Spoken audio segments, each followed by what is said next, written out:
নিজেদের তৈরি assault rifle AK-203 শেরের সফল পরীক্ষা চালিয়েছে ভারত। এটি শতভাগ ভারতীয় যন্ত্রাংশে নির্মিত এ ধরনের প্রথম রাইফেল। মেক ইন ইন্ডিয়া কর্মসূচির আওতায় যা নির্মাণ করেছে প্রতিরক্ষা প্রতিষ্ঠান Indo Russian rifles private limited. সর্বোচ্চ 800 মিটার রেঞ্জে প্রতি মিনিটে 700 রাউন্ড গুলি ছুড়তে সক্ষম এই আগ্নেয়াস্ত্র। নয়াদিল্লির দাবি দ্রুততম সময়ে সেনাবাহিনীতে অন্তর্ভুক্ত করা হবে প্রায় 6 লাখ AK-203 শের রাইফেল। সিলন টি রপ্তানিতে শীর্ষে।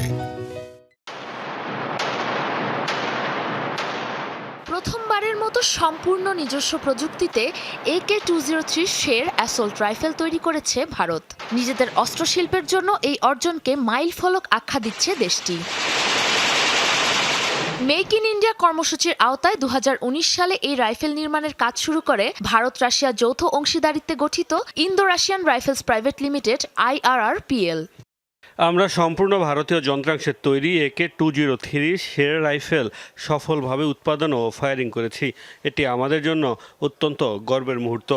এটি কার্যকর আত্মনির্ভর ভারতের প্রকৃত চিত্র। ক্যালছনিকভ প্ল্যাটফর্মের গ্যাস চালিত অ্যাসল্ট রাইফেলটি মূলত 7.62 ক্যালিবারের। যুদ্ধক্ষেত্রে কার্যকর ভূমিকা পালনে অস্ত্রটিতে যুক্ত করা হয়েছে মডিউলার অ্যাক্সেসরি রেইল, উন্নত মানের অর্গানোমিক্স এবং আধুনিক টার্গেটিং কনফিগারেশন। সর্বোচ্চ 800 মিটার রেঞ্জের রাইফেলটি প্রতি মিনিটে 700 রাউন্ড গুলি ছুড়তে সক্ষম। দ্রুততম সময়ের মধ্যে ভারতীয় সেনাবাহিনীতে প্রায় 6 লাখ রাইফেল সরবরাহের পরিকল্পনা রয়েছে IRRPL এর। লক্ষ্য প্রতি 100 সেকেন্ডে একটি করে রাইফেল তৈরি। আগামী মাসে সেনাবাহিনীর ট্রায়ালের উদ্দেশ্যে এই রাইফেলের প্রোটোটাইপগুলো হস্তান্তরের প্রস্তুতি চলছে। ভারতীয় সামরিক বাহিনীতে দীর্ঘদিন ধরে প্রধান অস্ত্র হিসেবে ব্যবহার হয়ে আসা ইনসাস রাইফেলের বিকল্প হিসেবে অন্তর্ভুক্ত করা হচ্ছে আধুনিক AK-203 শের।